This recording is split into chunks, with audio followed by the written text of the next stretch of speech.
tax deduction cap goes away on January 1st of next year. The voters are smart enough to know that this whole effort is phony because Republicans imposed the cap in the first place and are doing nothing but tinkering around at the edges as opposed to allowing the cap to disappear, which will happen if nothing is done.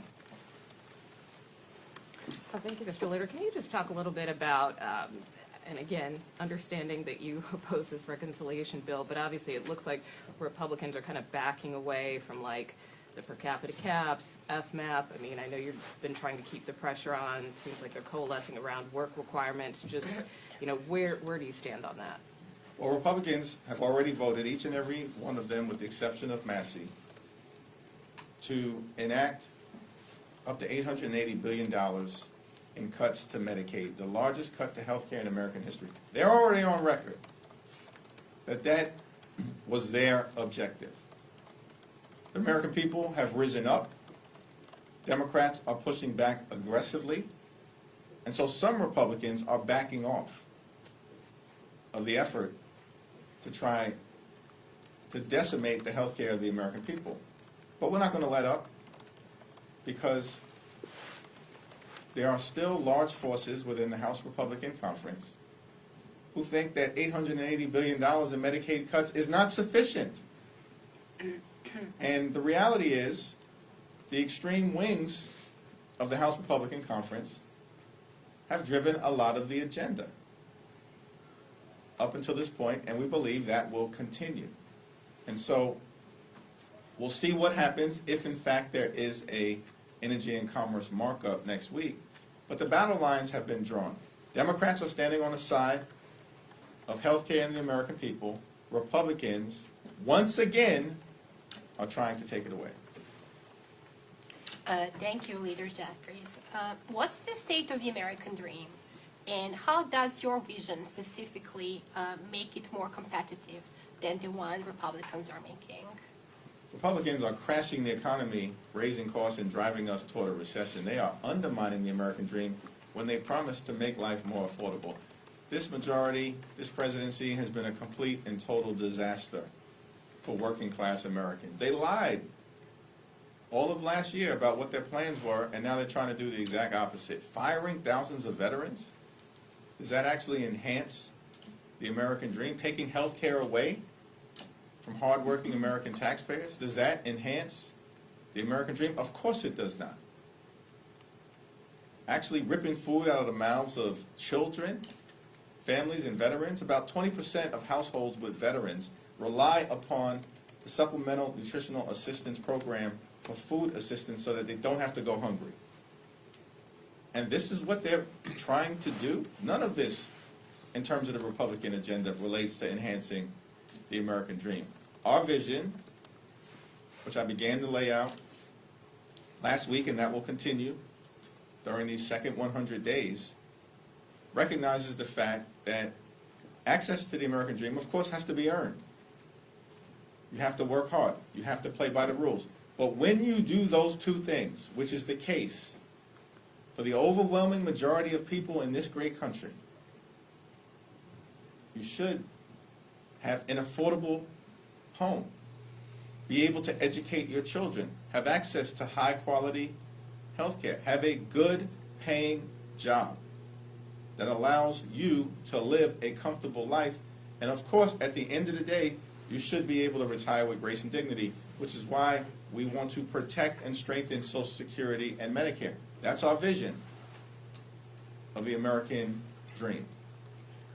And it's been our vision going all the way back to FDR and the New Deal, where the foundation was laid, including with Social Security, continuing through Democratic administrations over the decades. And that's the mantle that we inherit. And we know that there are far too many people in this country who are living paycheck to paycheck, and the American dream is broken for them. They shouldn't be struggling to survive in America, the wealthiest country in the history of the world. And so, as this Congress continues, we'll continue to lay out our vision, which is designed to lift people up and make sure that in every single corner, in every single community throughout this country, people have access to the American dream.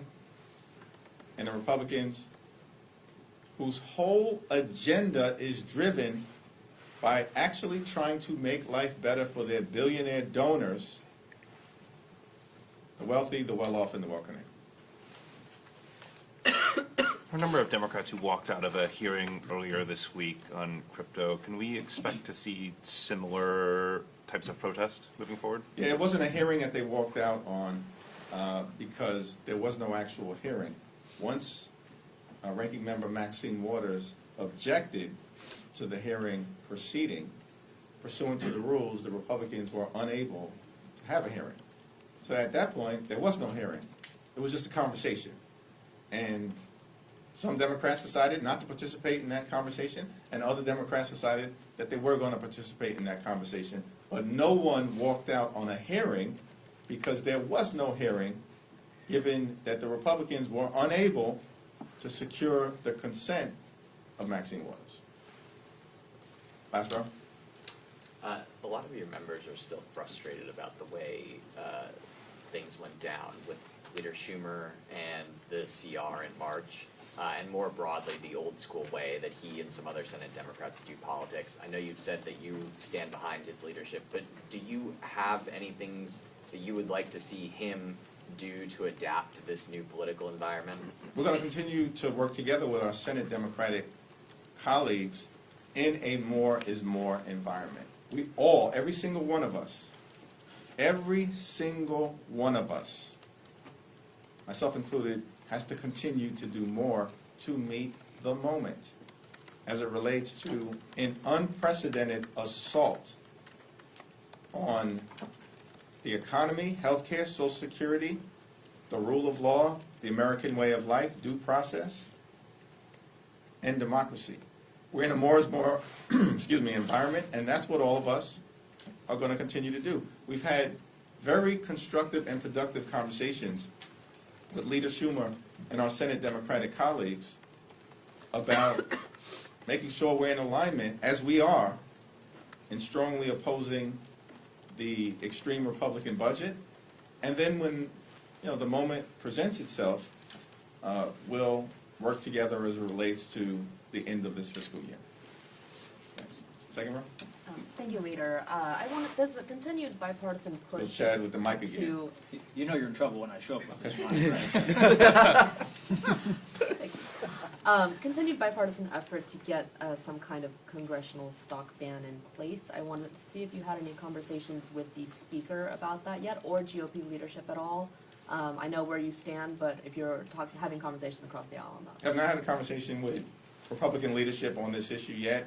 I strongly support the effort to get this done. Thanks. Kevin? We are Hometown. yeah, Hometown. I know. same area.